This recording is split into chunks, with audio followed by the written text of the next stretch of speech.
Finalmente aconteceu o debate que movimentou a internet no meio reformado na última semana, que era o debate tão aguardado entre Gabriel Enes e Hugo Badin. Gabriel Enes do lado dos providencialistas, quanto que Hugo representando o lado dos cessacionistas. Tentar fazer um vídeo aqui rápido mesmo. Ontem eu assisti boa parte do debate.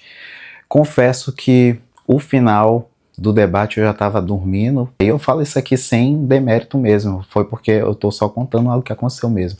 A realidade. Ao final do vídeo eu já estava dormindo e eu acordei, tinha já acabado. Mas eu assisti boa parte do debate. Devo ter assistido 1h30 por aí. Eu vi que foi quase 2 horas. E bora lá, basicamente, esse nosso canal aqui, ele é um canal de conteúdo reformado, de conteúdo do viés calvinista. Inclusive, se você já conhece nosso conteúdo, vai deixar logo o like na confiança, porque sabe que é relevante. Se não conhece, não deixa o like, não se inscreva. Primeiro assiste até o final, aí sim, após assistir, deixa o like, se inscreva, mas somente se o vídeo te agregar. Para lá, como eu dizia, como esse canal na realidade ele fala por um viés, ele é um canal parcial, não é imparcial, ele é um canal pro viés reformado, ou pelo menos se propõe a ser.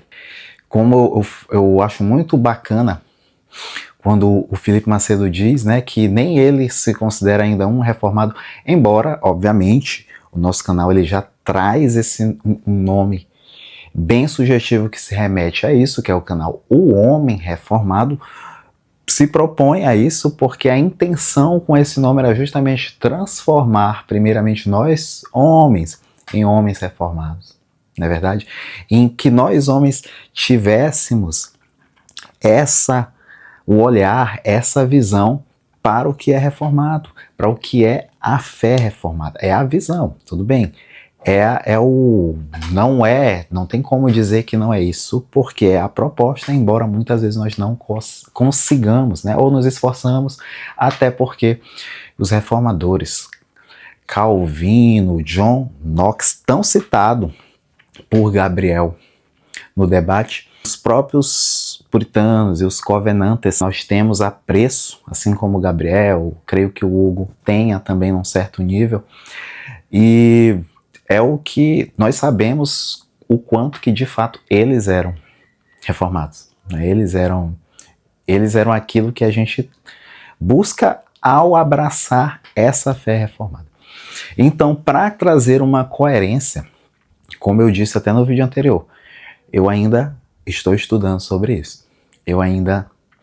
Mas assim, o que para isso é importante a gente ver os debates, buscar fontes, buscar sugestões. Você que inclusive tem sua opinião, deixa logo aí no comentário. Não, eu acredito mesmo no providencialismo, é o mais confessional, é o dos reformadores. Não, o certo mesmo é o cessacionista. Mas até o momento, o que a gente percebe é, pelo menos a princípio, um certo extremismo. Essa palavra às vezes eu não gosto nem de usar, porque hoje em dia tem muitas palavras que quando a gente usa eles já nos caracterizam como pertencendo a um grupo, e ela é uma palavra muito usada por progressista, ser extremista, mas é uma palavra que eu vou usar porque cabe um pouco, só para ilustrar mesmo. Às vezes você é muito rígido, radical, extremo, em relação ao que é cessacionismo. O que é cessacionismo. E da mesma forma, talvez, ou melhor, que eu percebi até então, talvez por isso o porquê do termo providencialista. Pensa bem, você tem um cenário onde o cessacionismo é tido como radical, é tido como ausência de Deus, é tido como você tirar Deus, tirar o poder que Deus é capaz, e nós, enquanto reformados, enquanto presbiterianos, a gente crê que Deus é soberano, ele é extremamente poderoso na realidade. Então pense bem, pense como que isso aparentemente pode assustar. Aparentemente isso pode assustar quem é cristão, porque nós cristãos cremos dos principais princípios bíblicos. E eu até comentava isso ontem conversando com um amigo, que um dos principais princípios bíblicos é justamente a fé. E a fé é o que? É você crer naquilo que não se vê. Você pensa bem, você se converte ao Senhor Jesus, você entrega a sua vida a uma caminhada de fé cristã, que é o que? É o que não se vê, e se depara com o cessacionismo.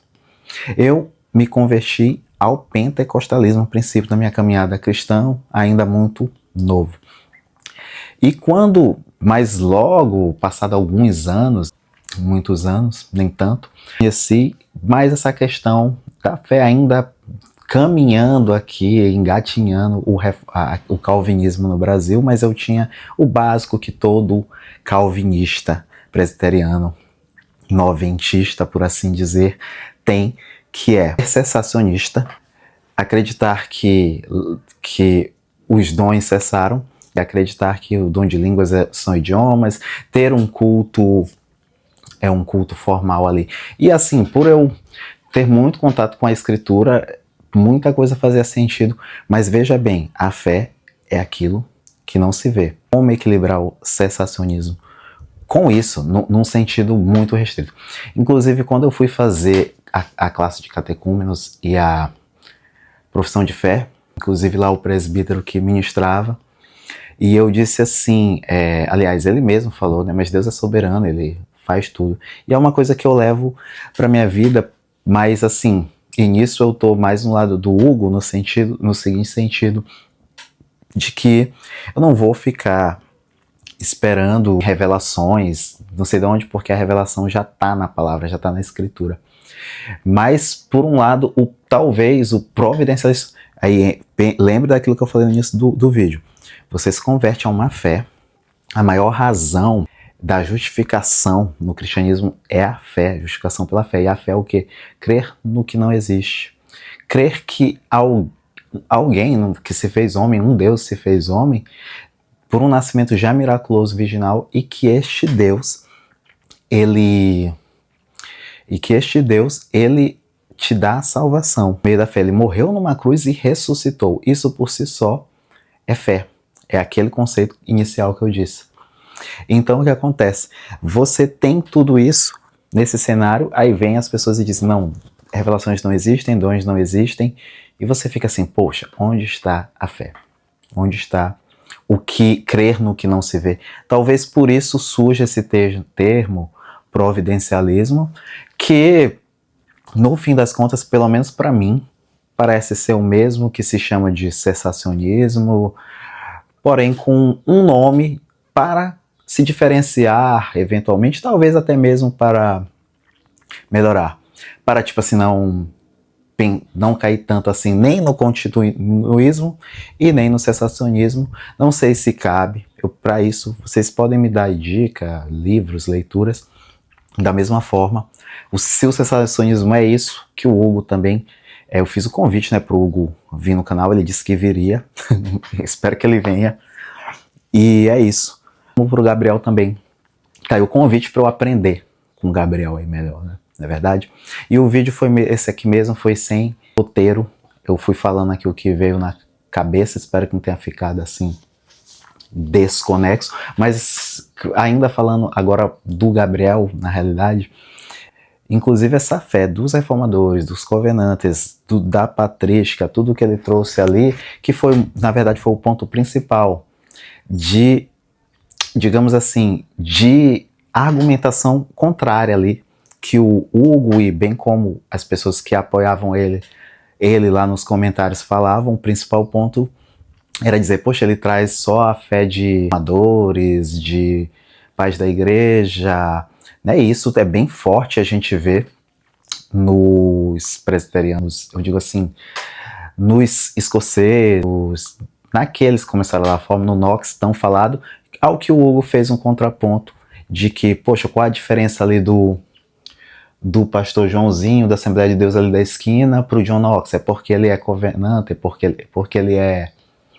escocês, ele é puritano, ele é escocês, é por isso? Então fica aí também para vocês deixarem nos comentários. Porém, como eu disse, esse canal ele é parcial, é um canal que se propõe a ser reformado, é um canal que se propõe a buscar a fé, essa fé tão admirada que eu tenho dos puritanos, que eu tenho dos covenantes. E quando eu olho para estes homens, eu vejo que eles eram homens de oração, bem como os reformadores, Lutero, Calvino. Lutero orava durante horas, o Knox, até aqueles aforismos, aqueles ditados, né, que a rainha da Escócia temia uma oração de John Knox. E quando eu olho para estes homens e eu vejo o quão fraco eu sou na oração, na leitura da palavra, no conhecimento que eles têm das escrituras, e vejo que operava ali, porque é isso que Deus faz, ele opera milagre.